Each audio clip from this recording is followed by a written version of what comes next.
Determinación de la capacidad calorífica de un líquido. Como material se empleará un calorímetro adiabático, en este caso se empleará un termo, que hará las veces de vaso de Dewar, al que se le introducirá un agitador, un termómetro, una resistencia eléctrica conectada a un potenciómetro que permite regular la potencia de salida. También se necesitará un amperímetro, un voltímetro y un cronómetro. Desarrollo experimental. La idea que se persigue en esta experiencia es determinar la capacidad calorífica C sub P de un determinado líquido problema. Para ello se empleará un método indirecto, y es que primero será necesario conocer la capacidad calorífica del recipiente con el que se trabajará, y después se introducirá el líquido problema para hallar finalmente su capacidad calorífica. Por tanto, lo primero a realizar será conocer la capacidad calorífica del recipiente, para lo que se empleará un líquido de capacidad calorífica conocida, el agua. Se pesará el termo limpio y seco en la balanza y se anotará su masa. A continuación, se añadirán unos 400 mililitros de agua destilada mediante una probeta o bien un vaso de precipitados grande. Se anotará de nuevo la masa del recipiente con el agua. Se cierra la tapa, se agita ligeramente el líquido y se anota la temperatura cuando sea constante y no varíe. Ese valor será la temperatura inicial con la que se inicie el proceso. A continuación, se le hace pasar corriente eléctrica al sistema. Si se usa un reductor de potencia, se reducirá la corriente que circulará por el circuito.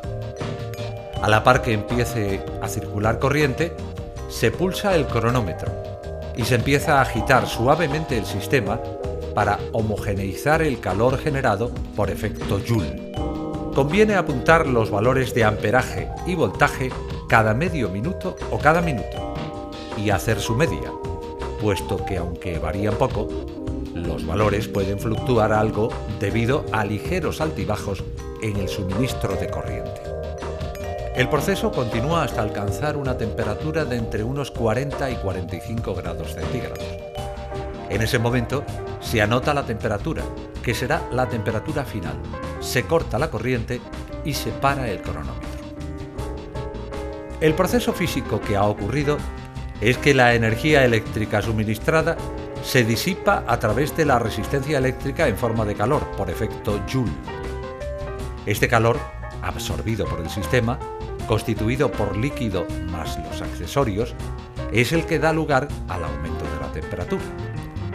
Por lo que, como se deduce de la siguiente expresión, con el valor de la masa de líquido, en este caso agua destilada, su capacidad calorífica a presión constante, que es 4,184 julios por Kelvin y gramo elevados a -1, la temperatura inicial y final de la experiencia pasadas a Kelvin, el voltaje, intensidad y tiempo en segundos, se puede conocer el valor de la capacidad calorífica del recipiente y sus accesorios, K. El siguiente paso será determinar la capacidad calorífica de un líquido problema, que puede ser tranquilamente una disolución jabonosa comercial. La manera de proceder será análoga a como se ha hecho hasta el momento. Se limpiará y secará el vaso Dewar y los accesorios, y se introducirán unos 400 mililitros de disolución problema. Se anotará la masa del vaso Dewar con la disolución, y como la masa del vaso Dewar vacío se conoce del paso anterior, por diferencia se halla la cantidad de líquido problema que se ha introducido y que será la que se deba incluir en la fórmula. Siguiendo con los pasos, se cierra el calorímetro, se agita ligeramente y se anota la temperatura. A continuación, se abre el paso de corriente y se enciende el cronómetro. Y como ya sucedió antes, se corta el paso de la corriente cuando se llegue a unos 40-45 grados centígrados y se anota la temperatura, que será la temperatura final. Al igual que en el caso anterior, se anotan los valores de voltaje y amperaje y se hacen sus medidas. Todos estos datos se pueden introducir en la fórmula anterior, con la novedad de que ahora sí se conoce la capacidad calorífica K del calorímetro y de sus accesorios, y lo que hay que hacer es despejar la C sub P.